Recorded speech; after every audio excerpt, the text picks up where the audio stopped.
recorded. So hello and welcome to the final installment in our series of webinars on sexual violence prevention in Ontario schools.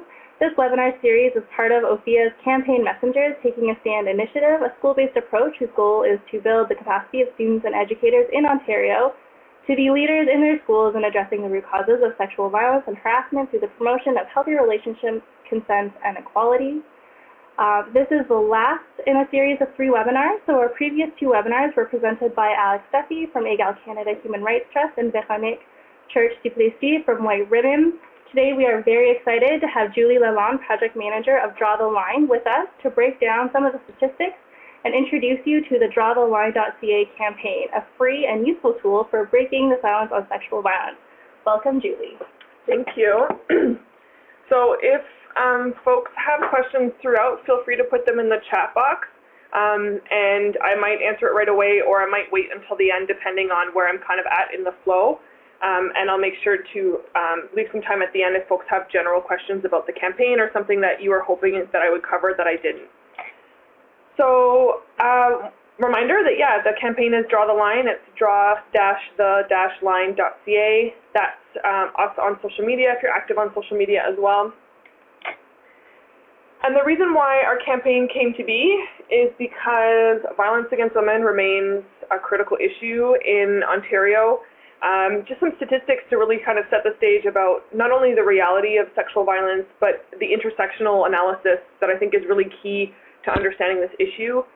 So sexual violence costs Canadians about $4.8 billion a year, and it is one of the few crimes where the cost is placed almost entirely on individual victims. So everything from missed work or class to individual lawyer costs to having to move. So it's costly to everyone, but it's one of the few in which the cost is actually borne by the victim themselves. Statistically, what we know is it's about 1 in 3 Canadian women, 1 in 6 boys, and 1 in 5 trans folks will experience sexual violence in their lifetime. You'll notice that we differentiate between women and boys. The reason being that if you're born a woman and you live your whole life as a woman, the chance of you being sexually assaulted remains fairly high your entire life. That includes elderly women. But if you are born a boy and you live your whole life a man and you live to be an adult and you've never been sexually assaulted, unless you're incarcerated, your chances of being sexually assaulted remain low. And what we know is that as women hit puberty, their chance of being sexually assaulted skyrockets. And when a boy hits puberty, the chance of him being sexually assaulted plummets dramatically. So that's why we make a differentiation.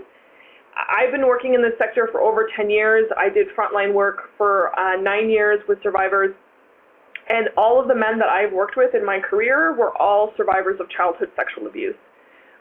So we're talking really about young women and young boys who are at risk at same levels, and not necessarily men later on in life. But similarly, although women remain at risk their whole lives, women under 25 have the highest rates of sexual assault and criminal harassment, which is how stalking is defined under the Canadian Criminal Code. In terms of intersectionality, not all women are impacted the same way, so girls and women with disabilities are 4 times more likely to experience sexual violence. They're also more likely to experience sexual violence by someone that they know, a caregiver or a family member or a partner. Indigenous women are 3 times more likely to experience violence. They're also much more likely to be killed as a result of that violence. Less than 10% of sexual assaults are reported to police. And this is always my reminder to folks that the stories we hear about in the news are because it was reported to police. Media covers stories based on police reports. So what we hear in the media might feel like a lot, but it's at best 10% of what's happening in our communities. Also important is that 80 to 95% of people are assaulted by someone they know. That's really, really important for folks to understand who work with youth. But even just as a member of a community, as a bystander, the vast majority of us assume that sexual violence is happening by strangers, that it's people in trench coats that are jumping out of bushes. And when I work with children, I think back to when I was a kid, and the only formal education I ever got on sexual violence was that to not get in cars with strangers, and that I was going to be kidnapped and sexually assaulted by a stranger. But even children are far more likely to be sexually assaulted by someone they know. And if the only information we give them is stranger danger, when they do experience sexual violence, that's part of the reason why there's a lot of confusion, because they don't understand how that possibly could have happened, because they didn't see that as a risk and they could even comprehend it as being a form of violence. So it's really important when you work with youth to understand that no one's talking to them about sexual violence unless you are. So draw the line knowing that context. The Ontario government launched the campaign funded the Ontario Coalition of Rape Crisis Centres, OCRCC, which is who I work with, and Action ontarienne contre la violence faite aux femmes. In 2011, we had Ontario's first sexual violence action plan, where the province really wanted to address the fact that sexual violence was one of the few crimes in Canada that was going up. Rates were going up, although the crime was stagnating or lowering, and yet sexual violence rates kept going up and up and up. So the province said we really need to have a prevention campaign and not just talk about sexual violence after it's happened. So as I said, they funded both OCRCC and Action ontarienne to develop a bystander intervention campaign. So we are currently funded through the Ontario Women's Directorate, now known as the Ministry of Status of Women in the province. Our campaign engages bystanders. You'll see here the big fancy academic definition that we use. And the reason why we make it clear what we mean is that some campaigns work on the premise that you need to know someone in order to intervene. So campaigns like Neighbors, Friends, and Families that target people in terms of their relation to a victim or someone who's been victimized, which is great and a super important campaign.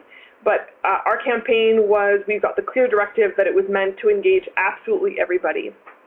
So what's important is that unless you are the victim or the perpetrator, you are a bystander. And what's important about that is that means that other survivors of sexual violence can be the bystander.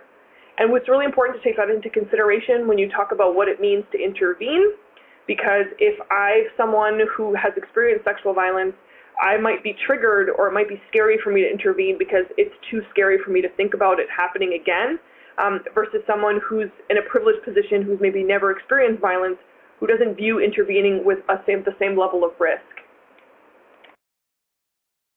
And our campaign really challenges what we know as the bystander effect, which was first observed in the medical community, where they realized the sort of counterintuitive piece, which was that people were actually less likely to intervene if there were other people around. And it was very counterintuitive because they assumed, okay, well, you would think the presence of other people would shame someone into doing something. But in fact, generally, one of two things goes through people's minds, which is someone else's business, someone else is going to do something, I got somewhere I got to be. Or this realization that, okay, well, no one seems to be alarmed by what's happening, or they're not doing anything about it, so why should I put myself out there?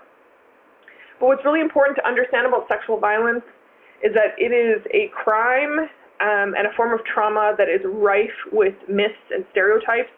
So it's not just that people don't intervene because they think someone else will. They don't intervene because they've internalized a whole host of messages about sexual violence.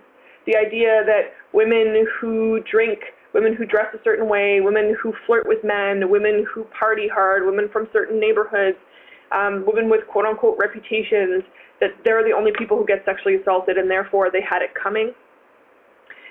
This is where a lot of stereotypes, Islamophobia, xenophobia, homophobia, transphobia, ableism, ageism, this idea that, that's how they are, or, how people are in those communities, people from those neighborhoods, like classism, all of that kind of stuff comes up about how it's an othering of the issue, so I don't intervene because that's just how they are and there's nothing I can do about it. People also don't intervene when it comes to sexual violence because they don't even know what to look for.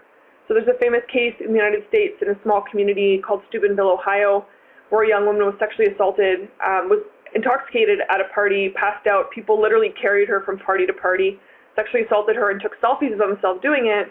And when it eventually made its way to police and the people in the pictures weren't questioned as to why they didn't intervene, they all said that it's because, well, she wasn't fighting back. So it wasn't like it didn't even register as a problem. She was just lying there. So people literally don't even know what sexual violence looks like, and that's part of the reason why they don't intervene. Also, people don't intervene because they're afraid of retribution. So the smaller the peer group, the more difficult it is to intervene because you know these people. And in a youth context, speaking as someone who grew up in a rural area, you're partying and hanging out with the same people you've known since kindergarten. So if I intervene, if I call out Paul at a party on Friday, I'm going to have to see Paul the next day and probably for the next few years. So I'm a little bit more afraid of what's going to happen to me if I say something, versus if I'm in Ottawa and I'm calling out someone waiting for the bus that I'm never going to see again. So it's really important that we create that empathy with youth about the difficulties in intervening and how social capital is your entire world when you're growing up. And then lastly, one of the reasons why people don't intervene when it comes to sexual violence is because they don't know what to do. So they register what they're seeing as problematic. Maybe they have this gut feeling that it's not okay, but they don't know what to do about it because we don't give them practical tools. And that's really where our campaign comes in. So core campaign principles, it's gendered right off the bat, so we don't shy away from acknowledging that sexual violence is a gendered crime. It predominantly impacts women. 97% of perpetrators are men. That does not mean 97% of men are perpetrators, but we have to work with what the research tells us, which is that the vast majority of people who've been victimized are women. We do have some scenarios that are moving towards recognizing violence against trans, gender nonconforming, and non-binary folks, but we are very clear in the gendered nature of this crime. We also work from a harm reduction standpoint, so rather than telling youth, when I go to campuses, instead of saying don't party, don't go out during Frosh Week, we talk about how to reduce harm. When it comes to online sexual violence, which I'll talk about in a minute, we talk about it from a harm reduction standpoint rather than traditionally sort of abstinence standpoint. We also try to make our resources very accessible. Our campaign was not originally designed for the education sector. It was created for the public at large. We've since sort of refined some of our messaging to speak to the education sector. But regardless, it was really important for us to have it be very, very accessible in terms of language. Things like we don't have faces in any of our posters or our materials. We use infographics to tell a story so that absolutely anybody can see themselves reflected in the campaign. We also have a practical focus, which is really important, and as a public educator, it's the thing I'm the most obsessed with, which is we can't just say, if you see something, say something. People absolutely need tools. They need to know what to say. They need to know who to say it to, what to do, and that's what the research has shown us, that unless you give people practical tools, at best, they feel disempowered from doing something, but worst case, they become apathetic because they think the problem is too large and nothing's going to change, so why would I bother putting myself out there? So when we launched in 2012, we launched with 6 original scenarios, and for those of you who haven't seen it before, you can see here that we really ask sort of ambiguous questions. Nothing is very blatantly black and white, and that was purposeful. We felt like if we asked questions where the answer was too obvious, people would just tell us what they think we want to hear. And so it was important for us to situate people in scenarios that are realistic, that are relevant. These are things that happen to everyday folks all the time. We see this in the news, but also that are a bit on the line, where people are maybe not even sure that they're seeing it as a form of sexual violence, and that was purposeful. So these were our first 6 scenarios that we launched. Then we partnered with folks like EGAL for scenarios on violence against trans women and girls, Anishinaabe Nation for scenarios specific to violence against Indigenous women and girls, and then White Ribbon for scenarios specifically talking men engaging other men. Now, of course, all of these scenarios can be relevant to anyone in any context, but that's sort of the initial intent, was to sort of refine the message to speak to the reality of certain communities that are not traditionally represented in these kinds of conversations. And then just recently, within the last few days or so, White Ribbon has launched new scenarios that speak directly to the elementary and secondary sector. These are just a few here. There's a whole slew of them that speak to really specifically the elementary and secondary sector, but of course are relevant for all kinds of folks as well. In terms of their content. Same thing, visuals that are really eye-catching, that put people in a position of thinking about their role as a bystander. So all of our resources can be downloaded for free, and I'll remind you of this a few times throughout our conversation, but if you go to draw-the-line.ca, you can download all of our graphics in high resolution for free. We have them as posters, so just the graphic that you see there, but also as postcard-style pamphlets, where you have the scenario on the front and then how to draw the line on the back. All of our resources are free, even in print form, so if you want to connect with me afterwards, I can send you out resources for any of our scenarios in your community, and it's free, including shipping. But what I want to do for the next piece is really just sort of walk you through examples of what our campaign looks like on the ground and how we approach it from a different way than most traditional campaigns. So here you'll see one of our first scenarios that we launched, which sadly is as relevant today as it was in 2012, which is a friend sends you a naked picture of a girl he knows. Is it a big deal to share it with others? And then also available in French as well. So the typical approach to this question, this scenario, and I can say this with complete confidence as someone who travels across the province for this campaign and has conversations with everybody from people in the 5th grade to parliamentarians. If folks remember when sexual harassment and sexual violence came out as something that was happening to members of parliament on Parliament Hill, I live in Ottawa, and I was tasked with going and training members of parliament on how to intervene around sexual violence. So I had the pleasure, the privilege, and the difficulty of talking to average folks every day about sexual violence. And this is typically how we would approach that issue. So it would be, this is sexting. So they would say, this is a case of sexting, and I'll unpack why that's not the case. Secondly, this idea that, well, she shouldn't have sent the photo in the first place. The real issue is, why would you even take a naked picture of yourself? And then 3, a focus on a penal approach that's very punitive and focusing on how this is problematic because it's against the law. So that's sort of the typical approach to conversations such as that. We look at it a bit differently, so we pivot a bit to talk about how if we are going to agree that the term sexting is a term that exists in the world, which I guess we have to accept that that's our contribution to the dictionary in the 21st century, sexting is consensual. It's the sharing of photographs between consenting adults. Online sexual violence is not consensual. It is a form of violence, and this is actually a conversation about consent. And the reason why we make that differentiation is not just because it's a semantics issue, it's because if we tell youth or even adults that all sexting is bad in all contexts all the time, then the second a youth takes a picture or a second a youth gets a picture sent to them, they think they've already done something wrong, so it doesn't matter what I do next because I'm already in trouble. And so that's one of the main reasons why we make the differentiation.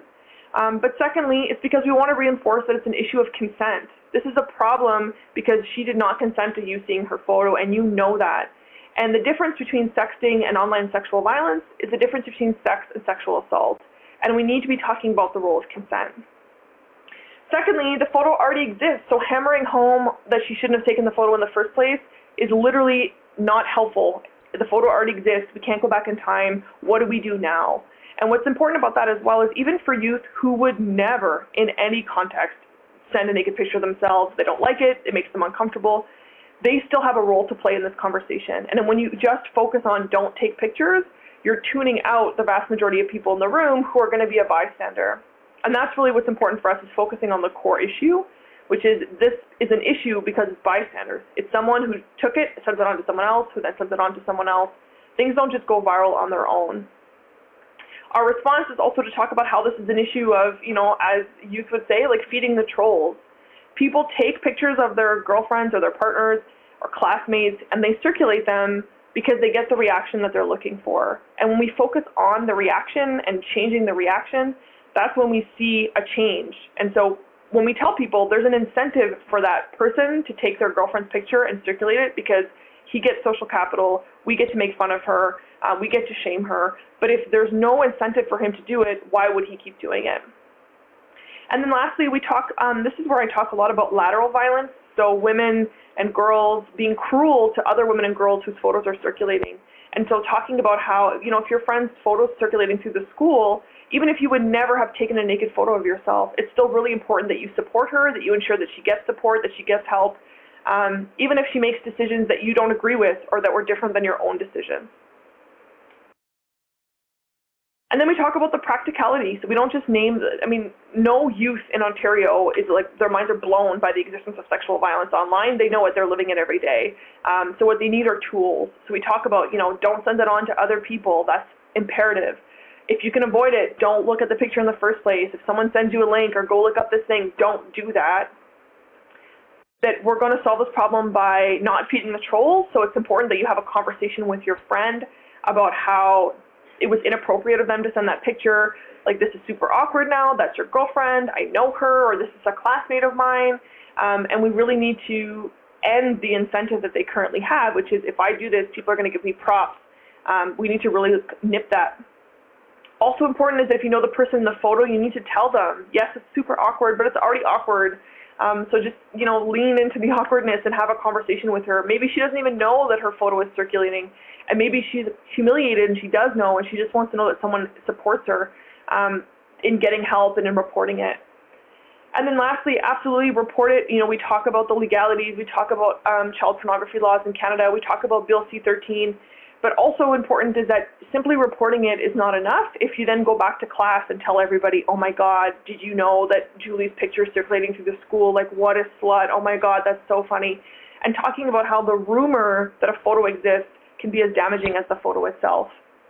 So this is sort of an example of how we take an issue that youth are hearing about all the time. And I know in my role, I oftentimes follow police officers who come in and they talk about, here's the law, and you're going to go to jail for child pornography, and your life's going to be ruined, you're going to be on the sex offender registry.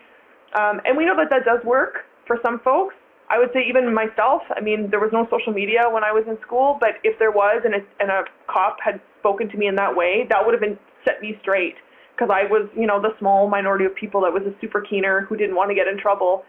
But the vast majority of youth kind of say, okay, well, I just don't got to get caught. As long as you don't get caught, you're fine.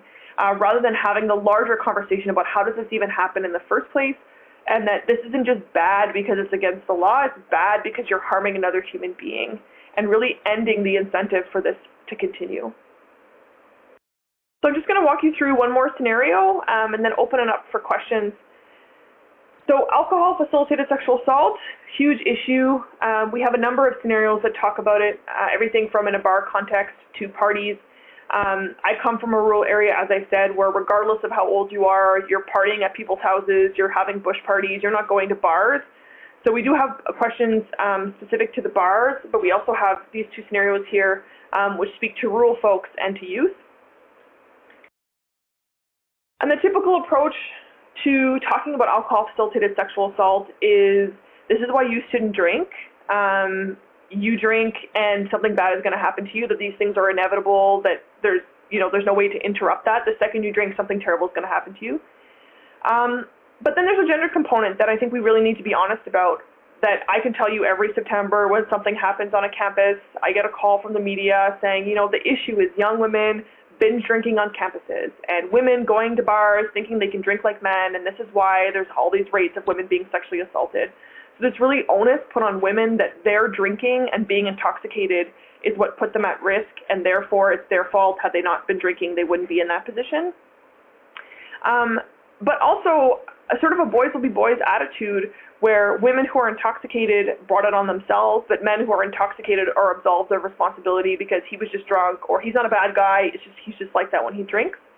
But the core of that argument that I think a lot of people don't want to face is that you're basically making a misandrist argument. You're arguing that men see women vulnerable, see women intoxicated, see women isolated from their friends, and they can't help them but take advantage of that situation. That's really the undertone of the typical approach. Even though most people wouldn't want to name it that explicitly, that's really what you're saying, is that men see women vulnerable and they can't help themselves, or all men act that way when they're intoxicated. They just take advantage of women. So we really challenge that when we talk about our work, and we talk about alcohol-facilitated sexual assault. We talk about how, myself included, when I moved to university and started school, I got a huge lecture from my mother about how to protect myself from being roofied and drug-facilitated sexual assault, which is a huge problem, and I'm not downplaying that at all. But the research has shown that alcohol is the #1 date rape drug. Half of sexual assaults in Canada involve alcohol, purposely over-serving someone, for example. So we talk about how alcohol-facilitated sexual assault is not a miscommunication. It's not, I had a couple drinks, you had a couple drinks, we wake up the next morning and all of a sudden she cried rape, quote unquote. We're talking about people who purposely get someone drunk or purposely wait, pardon me, until someone has had too much to drink to sexually assault them. And so we really name the problem as men are not inherently programmed to see a woman intoxicated and take advantage of them. It's a choice that was made, and the woman being intoxicated is not putting herself at risk in that sense. And the expression I use a lot is that the consequence for drinking too much for women should be a hangover and not sexual assault. So we really name that as a purposeful act. And then we talk about consent from not just a legal definition, but from a moral standpoint. The first question that I hear when I talk about alcohol-facilitated sexual assault is, how drunk is too drunk? How many drinks can she have before I'm legally in trouble? And that's really problematic to me, because you're reinforcing the idea that you just basically want to know what you can legally get away with. And that's not what we want people to be thinking about. We want people to be having healthy interactions all the time. And if there's any doubt in your mind that that person is not going to be okay with what happened tomorrow, then you shouldn't be having that interaction. Like, you shouldn't be hooking up with people with this fear that you're going to be accused of sexual assault the next day. Like, it's just such a really, quite frankly, depressing way to approach it. And instead, we prefer to come at it from a healthy relationships approach of, enthusiastic consent, and talking to people about not just no means no, but also, what does enthusiastic consent look like? What does it look like to check in with someone? What is it like? What do you do if someone you have a crush on, you want to hook up with them, but they're super drunk? Like, really kind of acknowledging that consent is the issue here, not just what the law says. And then, really lastly, naming this assumption that drunk girls are asking for it is, in fact, when you pivot it the other way, is in fact saying that men can't help themselves. Men have to take advantage of drunk women, or that sexual assault perpetrators are monsters who can't be stopped, when in fact we know that alcohol-facilitated sexual assault can be interrupted. People can disrupt what's happening. So I'm going to leave some room for questions and any sort of feedback that folks have, but I do want to sort of quickly just let you know about what this looks like on the ground. So if you're an educator in a school context, or you work with youth and maybe like youth programming, every sexual assault center in Ontario is trained to deliver draw-the-line content. So you can have someone from your local sexual assault center come and deliver a workshop.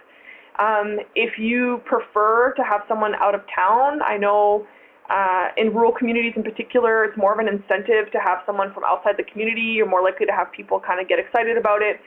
You can, have a school assembly on that topic. Then folks can invite me personally to come and deliver the content. I have workshops that we deliver from, middle school to high school and onward.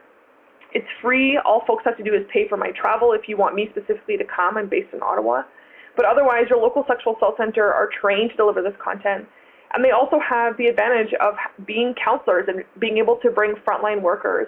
So I know oftentimes the concern is, what if we bring this conversation to our school and then we kind of open the floodgates and folks are triggered, folks start disclosing, what do we do? So when I come and speak at your school, I will always bring counselors with me. But if you want to talk about this issue on your school and you're concerned about disclosures, I would connect with your local sexual assault center to have counselors come and be present if folks are triggered or if they have questions.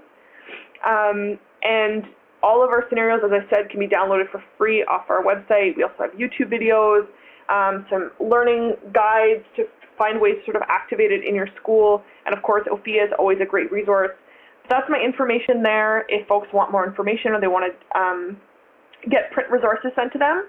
And lastly, to flag that May is Sexual Assault Awareness Month in Ontario. And so during the month of May, we have some really interesting programming that we deliver through social media to really kind of get folks interested in the issue. And so if you also want to organize events in your community for May Sexual Assault Awareness Month, and you don't really know what that would look like, we're here to also be a resource for that to help you activate that in your community or your school. So I don't know if folks have any questions. I'll give you a few minutes in case folks are typing. If you have any questions about the content, what it looks like, or even about the campaign as itself, feel free to ask away. Thank you, Julie. So as she said, we'll give you a few minutes to take your questions. So while we're waiting, maybe I'll start with a couple questions. So, you give presentations across Ontario and beyond the province as well. So, in an education setting, so with either students or teachers, what are some of the most commonly asked questions? Like what topics or what questions do people seem to get hung up on the most? Great question. So I would say when we have conversations about online sexual violence, I can say that youth have made some pretty serious progress since we launched in 2012. So when I launched in 2012 and I would ask people, your friend sends you a naked picture of a girl he knows, is it a big deal to share it with others? Everybody was like, no, like, screw her, she made bad choices, like, why would you even do that? Obviously that's not going to end well, blah, blah, blah. Youth have a bit more of nuance now, which is great, but I think there's still a lot of, well, she should have taken the picture in the first place. Like, people really get focused on shaming the woman whose photo circulated, and when we have a more fulsome conversation through a workshop, we talk a lot about why do people even send pictures in the first place. We talk about coercion. I can tell you that the number one thing I hear from women after, young girls and women, after I present, is coming up to me and talking about coercion. Young women are really, really interested in talking about coercion, and in particular, not because we talk so much about consent, which is really important, but when we frame it strictly as like a no means no, yes means yes kind of conversation, we don't talk about things that I hear from young women, like, this guy's been texting me nonstop for 2 weeks asking me to send him a naked picture, and I don't really want to, but I'm afraid if I don't, he's like not going to want to date me, or, you know, my boyfriend said that if I didn't send him a naked picture, that means I didn't trust him, and I really want him to know that I trust him, so I did send a picture, but, you know, now I'm afraid it's going to get out, and if it does, like, I technically said yes, but I didn't really want to. Like, those kinds of conversations, coercion is like the number one thing that youth want to talk about in that context. And then the biggest question is around that shaming piece, and for me, sort of unpacking, the desire, I think, sort of that visceral reaction of like, oh my God, why did she send that picture? That was such a stupid thing, and then completely absolving the perpetrator of responsibility. Mm-hmm. So building on that then, what do you think educators can do? So Fia, does a lot of work with schools. We work, our primary audience is educators. So what can educators do to, when they're working with students, unpack some of these issues and sort of more generally to create safer environments in schools? Well, I would say if there's stuff going on in the news, you know that the youth in your life know about it. Like, if there's a big court case, if there's everything from Jean Gomeshi and Bill Cosby to the Oscars with Casey Affleck, and before that Chris Brown, and even the case in Halifax that just came out. Like, youth I know they're online, they're seeing the news, and I think that's such a great entry point to talk about, like, hey, at the Oscars, someone that multiple women have accused of sexual assault got an Oscar, got an Emmy, and there's controversy around that, and now he's forced to answer that. What do you think about that? Like, what do you think as a consumer of media? What do you think about that? I think it's a really great way to kind of open up the conversation. And then I think harm reduction approach, I know it's hard when you're in a school and you really have to come at it from like being risk averse, but I think creating that space for youth to just be real about what they're going through, and things like coercion, for example. I mean, I was so blown away when I started this campaign. I never anticipated how much that would be a topic of conversation. So if you're talking about consent, whether it's through the curriculum or something comes up, like, unpack that and talk about coercion, because I've had sessions where you could literally spend a half an hour unpacking what coercion is. I've gone into work to schools where I thought I was going to talk about 2 scenarios, and all I talked about was the one scenario, your favorite singer assaulted his girlfriend, do you download his latest single? We spent 45 minutes with a bunch of high school students talking about that, and kind of them going back and forth and debating, and some saying, no, like, I can separate the artist from the art, and other people saying, no, like, that's me putting money in his pocket, and like giving them the space to kind of have that critical thinking, which we all know youth love to share their opinion, and they love that space where you're like treating them as someone who has a perspective that you want to hear. So I would say, piggybacking off what's happening in the news, talking about coercion, those are huge. Okay.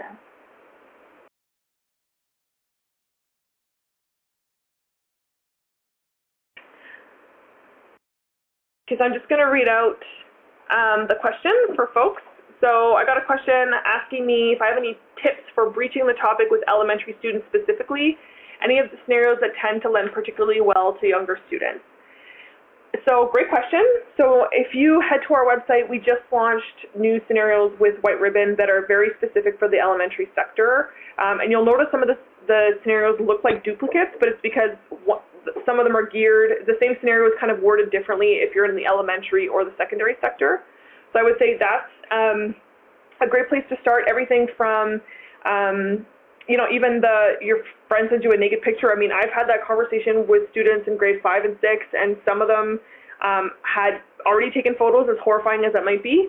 But even if they haven't, that's true prevention. Like, it's really important for me to drive that home for folks that, like, alcohol-facilitated sexual assault should be something that we talk about in high schools, should be something that we talk about with younger folks, because you can say, okay, well, they're not drinking, but they will, and you want them to have those tools before they go on to university or to college or out into the world where they're drinking. So I think that's a great place to start. And when I teach the online sexual violence scenario to elementary school students, the only thing I really change is I don't start with the definition of consent in the criminal code, because that language can be a bit hard to wrap your head around, and it's very much framed around sexual activity, but instead have a broader conversation about consent, which you're already doing in the curriculum, and just kind of expanding that to talk about consent in the broader sense.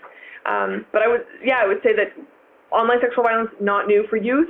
And the singer question is really interesting to talk about with youth, about what does it mean to be a bystander when you're talking about a celebrity, and what does that mean? What does that say about your values if you're giving money to this person or you're supporting this person by going to their show or watching their movies? I think that's a really great way to start from where folks are at.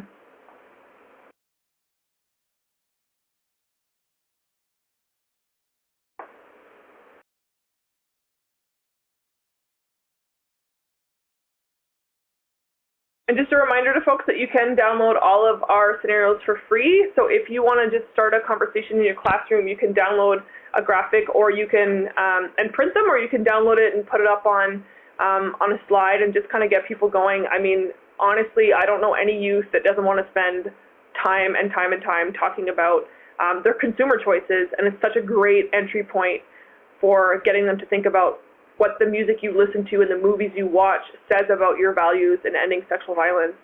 It's a great conversation starter.